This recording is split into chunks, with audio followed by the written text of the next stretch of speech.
So I have some questions here, and we're going to be Okay. asking everybody the same thing, just Okay. so you know. And the first thing we wanted to ask was, what do you think is the single most pressing issue to address in Morganton, and why? Single most pressing issue, I would say, would be housing. And of course, we have an issue with, I think our budget's too big down here for the size city, approximately 16, 17,000 population.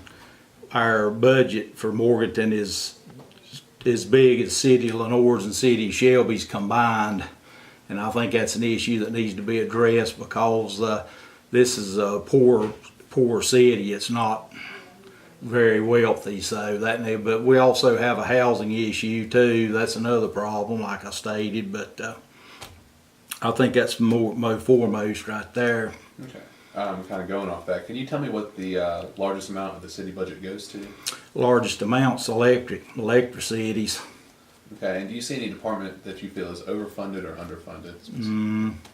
Well, I think the electric department is overfunded, probably because it's necessary, but I think the electric department should be eliminated. I think it should be turned over or sold to Duke Energy. Just get out of the electric department, because electricities, I've done some comparisons for electricities, power bills, comparable size houses in Morganton, and people on Duke Energy. I'm on Duke Energy myself.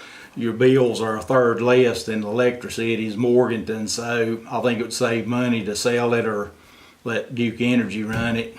Okay. And how do you feel about the working relationship between the county and the city?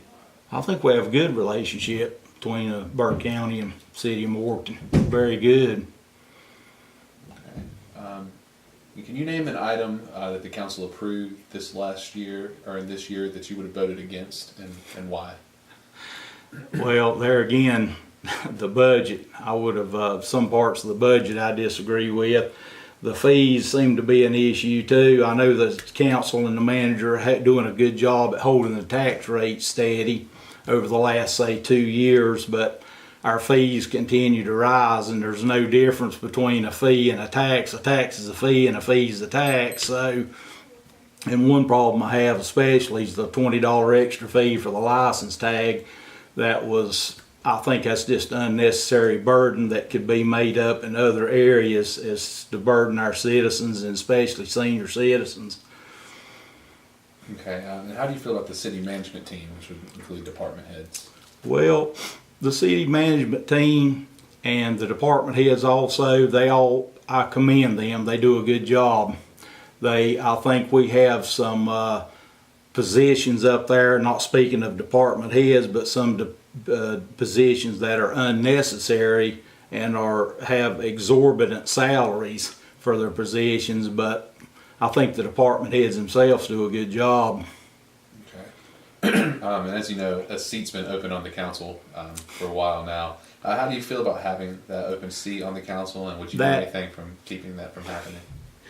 That is a violation of Morganton's own charter right there. They're violating their own charter. I don't know if the council members have not read it or the city manager. That's a violation of their own charter. Those seats are supposed to be filled within, I think it's 90 days or something like that after it's vacated.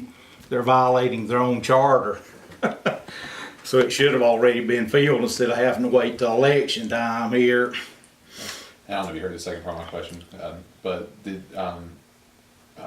was there anything that you would do if you were elected to keep that from happening? Would that be something you would? Well, I would want to stress that I'm running for one specific reason, to be a voice and represent the taxpaying citizens of Morganton as far as budgets or whatever, but I would really want to stress the fact that charters are set forth to be followed, and they should be. I would bring that to the forefront. Out of all the ideas that were proposed in the most recent downtown master plan, what do you feel is the most important one to be funded? The 2030 vision, I agree with that. I think that should be continue on the path it's on and fund it that we have in place. Is there something specific from that you? Well, nothing specific. I just agree with the whole plan in itself. Okay. How many council meetings have you attended in the past year?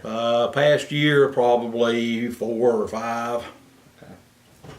This next one's kind of long, but Morganton has a variety of opportunities for recreation, entertainment, and leisure. Imagine it's a Saturday morning in Morganton. Your day's wide open.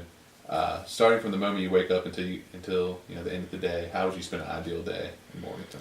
Well, obviously, I would do a lot of the downtown area merchants, frequent them, and there's a lot of breweries opened up in town. That would be interesting. I'd take in all the sights and stuff. I would really enjoy. I think we have a fantastic downtown area, and I would spend the most of it in the downtown area.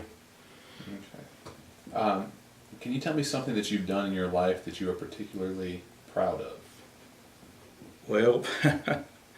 Well, I'm proud of being a correctional officer. I apply myself to the job. I won Correction Officer of the Year in 2012, and I put pride in my job. Okay. And final question: have you discussed these questions with any candidates who have already interviewed, or anyone who might have knowledge of them? These specific questions? No, I've not discussed them with any other candidates.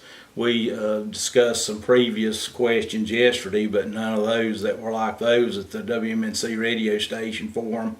They were a different set of questions. They were all directed to us one at a time, but we're all three were there for District Council 3. All right. Well, that is it. Yeah. All right.